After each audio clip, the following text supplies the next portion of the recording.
दोस्तों, स्वागत है हमारे YouTube चैनल बिकम टॉपर पर। और हम लोग अपनी फिजिक्स की क्लास में हम लोग प्रैक्टिस कर रहे थे, यूनिट वाइज प्रैक्टिस। और पिछली दो क्लासेस में यानी हमने यूनिट 1 और यूनिट 2 के जो हमारे इंपॉर्टेंट क्वेश्चन थे उनके बारे में डिस्कस किया था और आपको अच्छी तरीके से समझ भी आए होंगे वो क्वेश्चंस। और आज की क्लास में हम लोग पढ़ेंगे यूनिट 3 यानी यूनिट 3 के जो इंपॉर्टेंट क्वेश्चंस हैं उनके बारे में डिस्कस करने वाले हैं हम लोग आज की क्लास में। और लगभग 23 क्वेश्चंस हम लोग आज की क्लास में डिस्कस करेंगे जो काफ़ी इंपॉर्टेंट है और कई बार एग्जाम्स में पूछे भी गए। और इससे रिलेटेड जो पीडीएफ है यानी यूनिट 3 की जो क्वेश्चंस आप देखेंगे उनसे रिलेटेड जो पीडीएफ है वो आपको हमारे टेलीग्राम चैनल में पहले की तरह ही अवेलेबल होगी, जैसे कि पिछली यूनिट की अवेलेबल होती रही है। तो इसलिए आप टेलीग्राम चैनल को ज़रूर ज्वाइन करें, क्योंकि वहाँ पर आपको जो इंपॉर्टेंट फार्मूले हैं, इंपॉर्टेंट क्वेश्चंस हैं, उन सभी की पीडीएफ आपको वहाँ पर मिलेगी। और साथ ही साथ जो अदर सब्जेक्ट्स हैं उनकी भी जो कुछ इंपॉर्टेंट नोट्स हैं वो भी हम वहाँ पर अपडेट करते हैं। तो इसलिए आप उसको ज़रूर ज्वाइन करें और वहाँ से मैक्सिमम आउटपुट आप लें। तो चलिए स्टार्ट करते हैं आज की क्लास को, जिसमें हमारा सबसे पहला प्रश्न है, एक चालक की वोल्टता V तथा धारा I के बीच ग्राफ एक सरल रेखा है जो Y अक्ष से थीटा कोण बनाती है। चालक का प्रतिरोध क्या होगा? तो यहाँ पर एक ग्राफ के बारे में बात किया गया है। ये ग्राफ आपने पढ़ा भी होगा जब आपने वैद्युत धारा वाली यूनिट हमने आपको पढ़ाई थी, तो वहाँ पर हमने इन सभी के बारे में आपको बताया था कि जो Y अक्ष है वो I को डिनोट कर रहा है और साथ ही साथ जो वोल्टता है वो V, और यहाँ पर जो कोण बन रहा है वो यहाँ पर थीटा कोण बन रहा है। ये तो 90 डिग्री कोण हो गया। ये जो एक सीधी रेखा जाएगी तो इसके बीच ये जो कोण बनेगा ये बनेगा थीटा। तो यहाँ पर हमको I पता है, V पता है, तो यहाँ पर हम लगाएंगे और यहाँ पर हमको निकालना है चालक का प्रतिरोध R, यानी R बराबर V/I होता है। और V/I यानी लंब और आधार के बीच जो संबंध बताता है वो बताता है हमारा tan थीटा, इसीलिए इसका सही आंसर होगा tan थीटा। बढ़ते हैं दूसरे क्वेश्चन की ओर। और दूसरा क्वेश्चन से 40 ओम प्रतिरोध वाले धात्विक तार को खींचकर उसकी लंबाई दोगुनी कर देते हैं तो उसका नया प्रतिरोध क्या होगा? तो देखिए, इसका एक डायरेक्ट फार्मूला होता है जिससे आप इस क्वेश्चंस को बहुत ही आसानी से और बहुत ही जल्दी कर सकते हैं। तो इसका एक फार्मूला होता है नया प्रतिरोध R' बराबर n²R। तो n² क्या होता है? यानी n होती है जितनी लंबाई को जितना कर दिया जाए, जितनी गुना कर दिया जाए। तो यहाँ पर देखिए लंबाई को 2 गुना कर दिया गया, यानी n का मान होगा 2, तो R' बराबर हो जाएगा 2 का वर्ग यानी 4R। और R दिया हुआ है कितना? 40 ओम, यानी 4 × 40 बराबर 160 ओम। इसका सही आंसर होगा। तो इस फार्मूले का आपको यूज करना है, ये फार्मूला आपको लर्न रखना है। बढ़ते हैं अगले क्वेश्चन की ओर। 50 ओम प्रतिरोध के एक समान तार को 5 बराबर भागों में काटा गया है, फिर इन भागों को समांतर क्रम में जोड़ देते हैं तो संयोजन का तुल्य प्रतिरोध क्या होगा? यानी हमको तुल्य प्रतिरोध निकालना है। एक 50 ओम का प्रतिरोध है और अगर उसको हम 5 बराबर भागों में बांटेंगे तो हर एक भाग कितने का आएगा? 10 ओम का प्रत्येक भाग आएगा। यानी प्रत्येक भाग कितने का होगा? 10 ओम का होगा। और सभी को हम जोड़ देते हैं किसमें? समांतर क्रम में। 1/10 + 1/10 + 1/10 + 1/10 + 1/10। तो देखिए पांचों प्रतिरोधों को हमने क्या किया? समांतर क्रम में जोड़ दिया। यानी जो हमने भाग काटे थे, हमने 10-10 ओम के 5 भाग काटे और फिर उनको समांतर क्रम में जोड़ दिया। तो यहाँ से आ जाएगा 1/R बराबर 5/10। तो R बराबर आ जाएगा 10/5 बराबर 2 ओम। तो 2 ओम इसका सही आंसर होगा। ऑप्शन नंबर ए इसका करेक्ट आंसर होगा।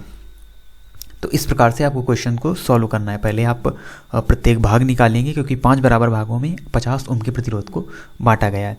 अब अगला क्वेश्चन है, निश्चित द्रव्यमान के चांदी के टुकड़े का तार बनाना है, लंबाई L, अनुप्रस्थ काट का क्षेत्रफल A, तो निम्न संयोजनों में किसका प्रतिरोध सबसे कम होगा? तो देखिए ये एक फार्मूला बेस्ड क्वेश्चन है, इसमें कोई भी वैल्यू नहीं दी गई है, सिर्फ और सिर्फ आपको जो फार्मूला है उसी का यूज करके यहाँ पर आपको चीज़ें निकालनी होगी। तो चलिए ये वाला क्वेश्चन यहाँ पर देख लेते हैं, फिर उसको हम अगली सीट में डिस्कस कर लेंगे। तो देखिए एक फार्मूला होता है प्रतिरोध का, R बराबर ρL/A। ये फार्मूला आपने पढ़ा भी होगा। रो जहाँ पर विशिष्ट प्रतिरोध होता है, तो ये फार्मूला होता है। अब यहाँ पर क्या कहा जा रहा है? यहाँ पर कहा जा रहा है कि प्रतिरोध सबसे कम होना चाहिए। तो यहाँ पर देखिए R अनुक्रमानुपाती L के है और R व्युत्क्रमानुपाती A के है। तो यहाँ पर कहा जा रहा है कि उसका क्षेत्रफल दिया है, लंबाई दी है और प्रतिरोध किस स्थिति में सबसे कम होगा, प्रतिरोध किस स्थिति में सबसे कम होगा। तो देखिए L है अनुक्रमानुपाती, इसका मतलब ये है कि अगर L ज़्यादा होगा तो R भी ज़्यादा होगा, यानी L का मान होना चाहिए कम, और अगर A ज़्यादा होगा तो R कम होगा, और अगर A ज़्यादा होगा तो R कम होगा, और A कम होगा तो R ज़्यादा होगा, यानी A का मान होना चाहिए ज़्यादा, क्योंकि इसके साथ है व्युत्क्रमानुपाती संबंध और L के साथ है अनुक्रमानुपाती संबंध। तो इसीलिए इसमें ऐसा ऑप्शन होना चाहिए जिसमें L का मान कम हो, A का मान ज़्यादा हो। तो देखिए यहाँ पर दोनों मान बराबर हैं, यानी ये ऑप्शन नहीं होगा। यहाँ पर L का मान ज़्यादा हो गया, A का मान कम हो गया, यानी ये ऑप्शन भी सही नहीं होगा, और ऑप्शन नंबर सी यहाँ पर सही होगा, L/2 और 2A, क्योंकि यहाँ पर L का मान कम है और A का मान ज़्यादा है, इसीलिए यही ऑप्शन यहाँ पर सही होगा।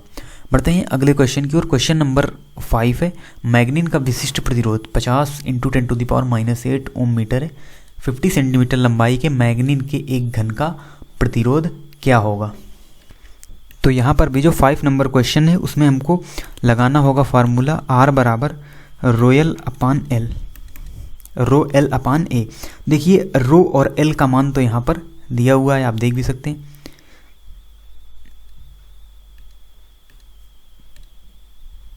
ये देखिए यहाँ पर रो और L का मान दिया हुआ है, लेकिन A का मान नहीं दिया हुआ है।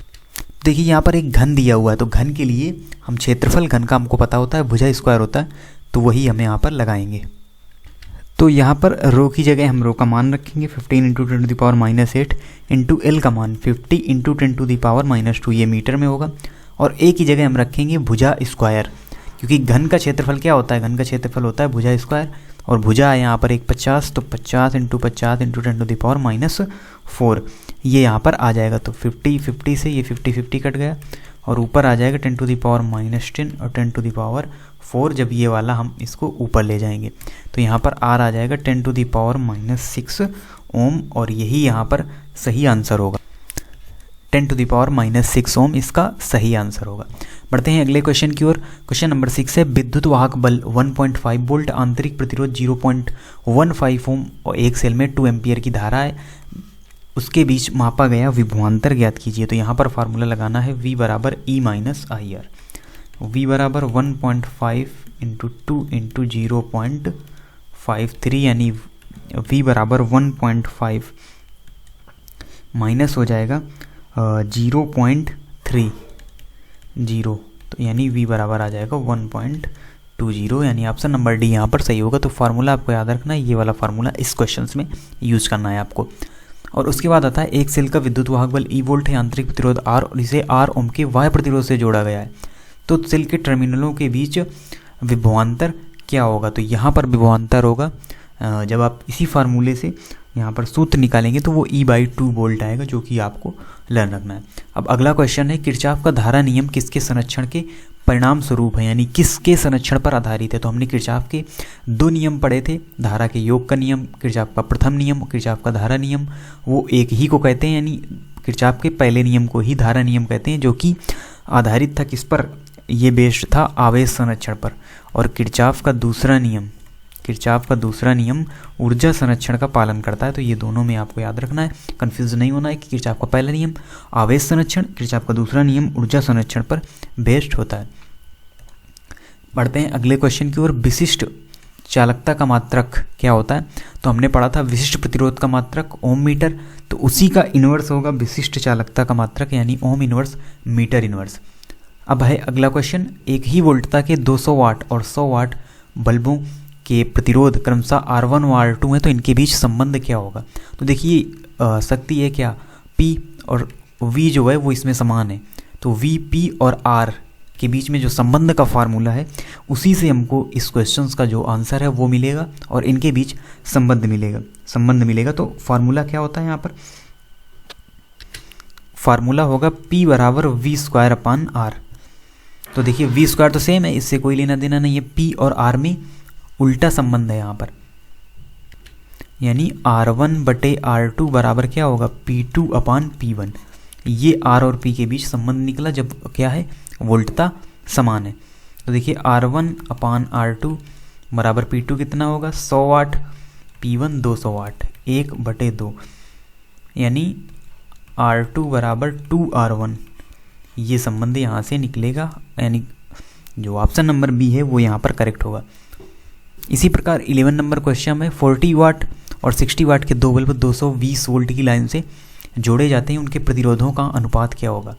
तो फिर से R1/R2 बराबर P2/P1 यानी 60/40, जो कि होगा जब हम इसको 20 से काटेंगे तो 3/2 आएगा, यानी R1/R2 होगा 3/2। तो दोनों में देखिए सेम फार्मूले लग रहे हैं, यानी R और P के बीच में हमको संबंध निकालना है और उसी संबंध से हमें यहाँ पर आंसर को भी अपने निकाल लेंगे।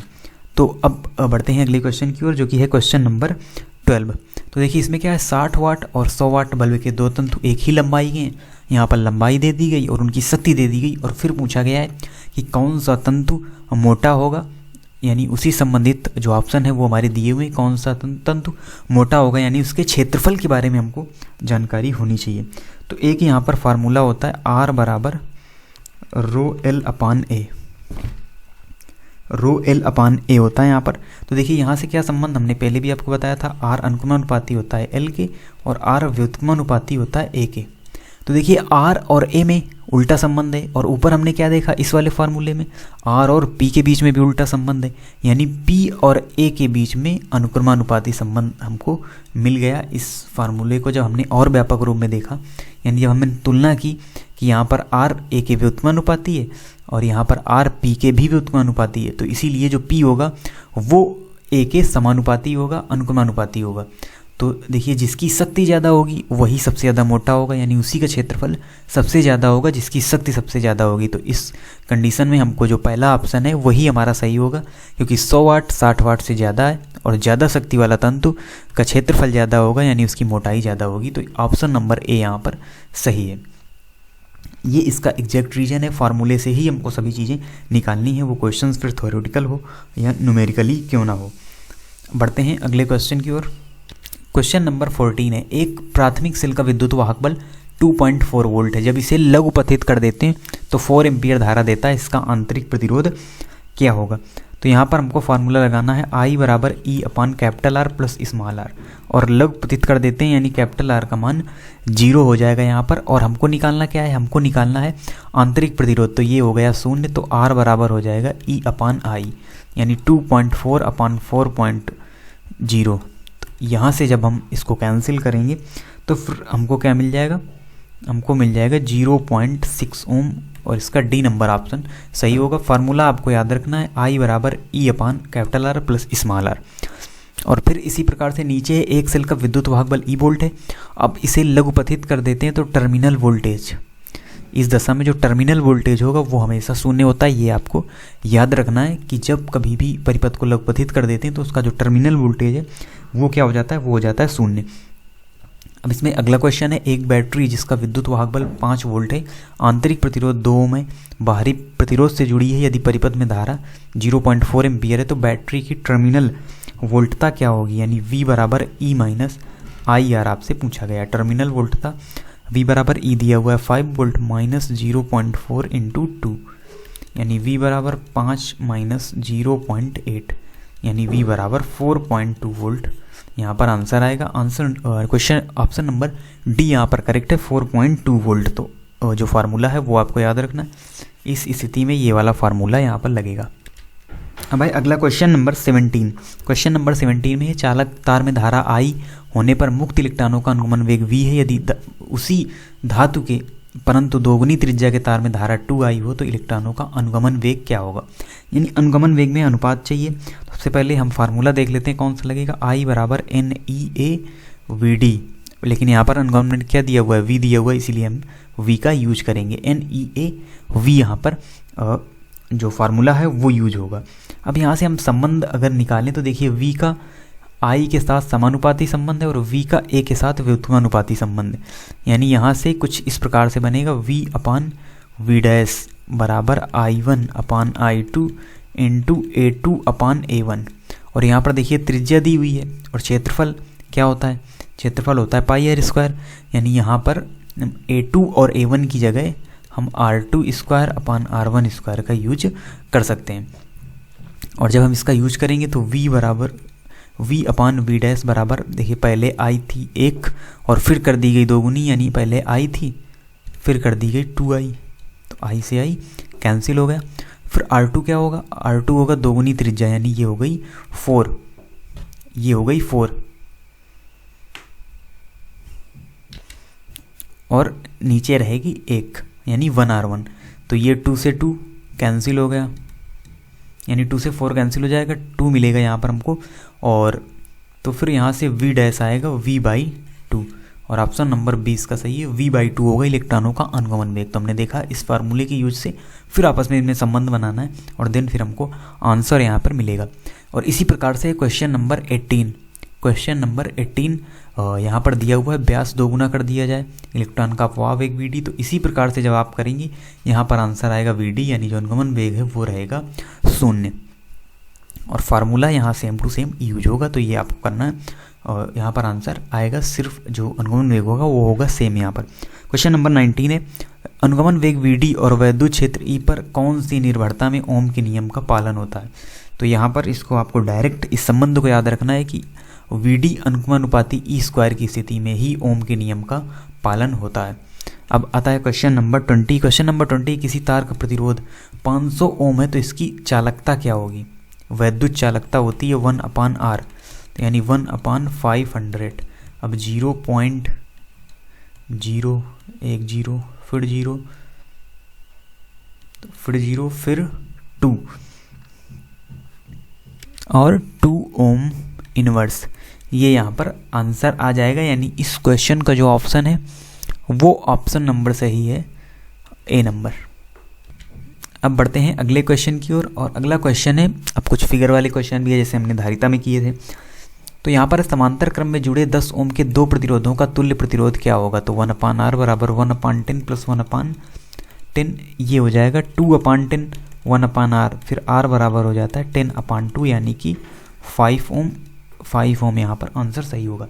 अब एक चित्र दिया हुआ है ए और बी के बीच, हम पहले देखेंगे किस बिंदु के बीच हमको प्रतिरोध निकालना है, फिर हम उनके बीच पहले श्रेणी क्रम यानी एक तरफ से सरल करते हुए चलेंगे। तो देखिए ये दोनों जो प्रतिरोध हैं ये लगे हुए हैं 2-2 ओम के। तो देखिए जब समांतर क्रम में 2 प्रतिरोध लगे होंगे तो 1/2 ये हो जाएगा 1 ओम, और फिर ये 1 ओम बन जाएगा, ये 2 ओम के साथ जुड़ा हुआ है किसमें, श्रेणी क्रम में, यानी 2 ओम प्लस 1 बराबर 3 ओम। इसका आंसर आ गया इस क्वेश्चन का। अब देखिए एक बहुत ही अच्छा क्वेश्चन है, ये फिगर बना हुआ है, आपको समझते हुए एक तरफ से जब आप हल करते हुए चलेंगे तभी आप इस क्वेश्चन को सॉल्व कर पाएंगे। तो सबसे पहले हमको देखना है ए और डी के बीच तुल्य प्रतिरोध निकालना है। तो उन बिंदुओं को पहले हम डिनोट कर लेंगे, फिर हम देखेंगे किस प्रकार से जो प्रतिरोध है वो जोड़े गए। तो देखिए ये इसमें 3 ओम का प्रतिरोध जुड़ा है, फिर एक ये फिगर टाइप बना है जिसमें कई सारे प्रतिरोध लगे हुए हैं। तो हम एक तरफ से सॉल्व करेंगे, पहले हम इतना पोर्शन लेंगे जो कि श्रेणी क्रम में है। तो यानी R1 बराबर आ गया 6 ओम, यानी 3 + 3 श्रेणी क्रम में 6 ओम, और फिर ये R1 और ये वाला 6 ओम हो जाएगा समांतर क्रम में, यानी R डैश बराबर हो जाएगा 1/R1 प्लस 1/6, ये हो जाएगा क्योंकि समांतर क्रम में, यानी 1/6 प्लस 1/6 बराबर ये हो जाएंगे 3 ओम। यानी अब इतना आ गया 3 ओम, ऊपर वाला पोर्शन पूरा आ गया 3 ओम, और ये वाला 3 ओम और ये 3 ओम ये दोनों होंगे श्रेणी क्रम में। तो R डबल डैश बराबर 3 ओम प्लस 3 ओम बराबर हो जाएगा 6 ओम। यानी ये पूरा जो इस तरफ का हुआ ये हो गया 6 ओम, और ये जो ए और डी के बीच लगा हुआ है 3 ओम, ये दोनों होंगे अब समांतर में। यानी जो फाइनल प्रतिरोध निकलेगा 1/R बराबर 1/3 प्लस 1/6, यानी 6 2 + 1 बराबर 3/6, और R बराबर आ जाएगा 6/3 बराबर 2 ओम।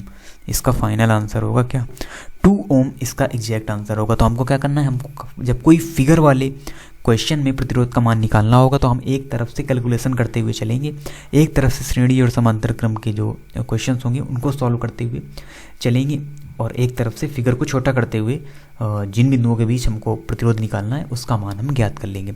तो ये हमारे ऑल ओवर क्वेश्चन थे 23, जो कि यूनिट 3 से रिलेटेड क्वेश्चन थे। वैद्युत धारा की जो हमारी यूनिट थी उससे रिलेटेड क्वेश्चन थे जो पूरी तरीके से कंप्लीट होते हैं। इससे रिलेटेड PDF आपको हमने पहले भी बताया हमारे टेलीग्राम चैनल पर अवेलेबल हो जाएगी क्लास के तुरंत बाद।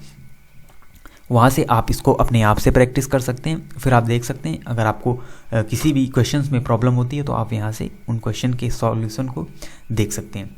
तो मिलते हैं आपसे नेक्स्ट क्लास में अगली यूनिट यानी जो हमारी यूनिट 4 है उसके जो क्वेश्चन होंगे उन क्वेश्चन के साथ, क्योंकि हमारी इलेक्ट्रोस्टैटिक जो यूनिट थी, यानी एक जो 3 यूनिट की एक इकाई थी इलेक्ट्रोस्टैटिक, वो कंप्लीट हो चुकी है। अब मैग्नेटिक से रिलेटेड जो हमारे क्वेश्चन होंगे वो आप देखेंगे।